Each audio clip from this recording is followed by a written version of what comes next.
Бүгін жасанды интеллект бойынша ашық сабағымды өткізіп жатырмын. Бүгінгі сабақ тақырыбы тригонометрия формулалары. Сабағымның мақсаты екі бұрыштың қосындысының косинусы мен синусының формулалары.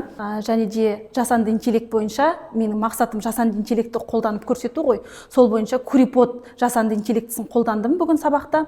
Бұл курипод жасанды интеллектісі бірден оқушыға тапсырманы жасап көрсетеді және де соңында оқушыға кері байланыс береді. Жасанды интеллектке қолдану барысында біз оқушылардың сыни ойлау тұрғысы және креативті ойлау тұрғысы дамиды. Және де жасанды интеллект тек қана мұғалімнің, оқушының көмекшісі және ол ешқашан мұғалімнің орнын алмастыра алмайды.